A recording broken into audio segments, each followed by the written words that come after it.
suis contente de vous retrouver pour cette nouvelle vidéo, j'espère que vous allez tous bien. Alors aujourd'hui je reviens vers vous avec une nouvelle recette cosmétique cette fois-ci.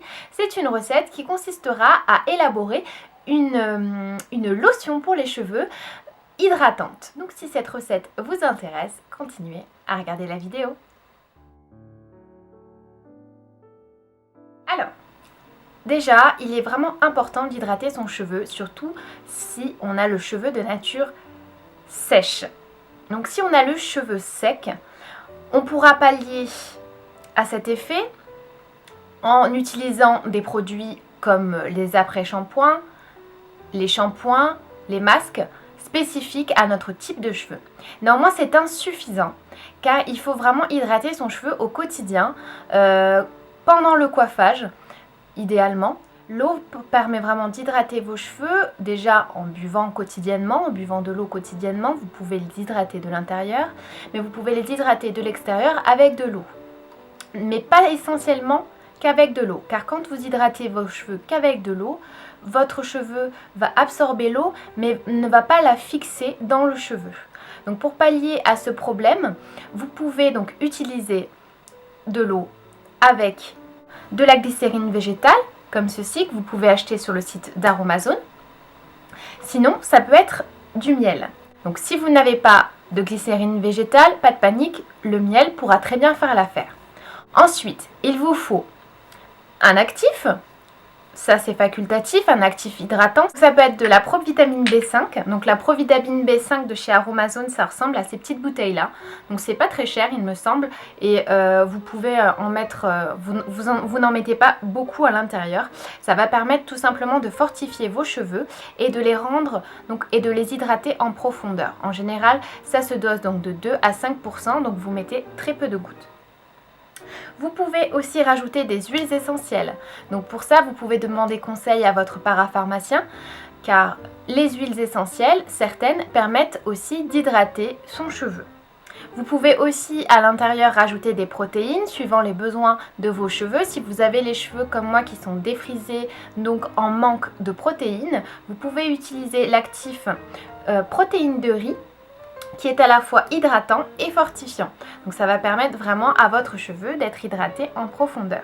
Et aussi, pour consolider le tout, ce qui est très important, sinon votre hydratant ne sera pas efficace, il vous faut une huile ou un beurre.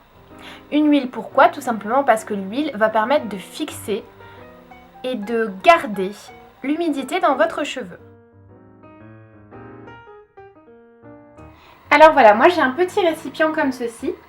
Donc en général, en fait c'est un vaporisateur que j'ai tout simplement récupéré dans le rayon des fers à repasser à Carrefour. Donc pour celles et ceux qui ne savent pas où en trouver, c'est vraiment pas très cher. Sinon vous pouvez recycler tout simplement un de vos anciens vaporisateurs.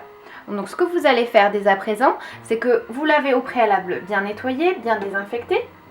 Vous allez prendre de l'eau de source. Pourquoi de l'eau de source? Tout simplement parce que l'eau du robinet est calcaire et ne sera pas du tout bénéfique pour vos cheveux. Donc là, vous allez remplir votre contenant. Donc vous le remplissez généreusement. Vous allez prendre donc votre humectant. Soit vous utilisez la glycérine et le miel ensemble, soit vous les utilisez séparément vu qu'ils ont la même fonction. Donc si vous n'avez pas de glycérine, vous pouvez mettre 2 cuillères à soupe de glycérine. Sinon, si vous avez les deux, vous pouvez mettre 1 cuillère à soupe de chaque. Donc le miel aussi a un effet éclaircissant et un effet réparateur sur vos cheveux. Donc évidemment, il faut utiliser du miel bio puisque c'est toujours mieux que d'utiliser du miel du supermarché qui est mélangé avec d'autres miels chinois. En général, c'est du faux miel, c'est du sirop de glucose.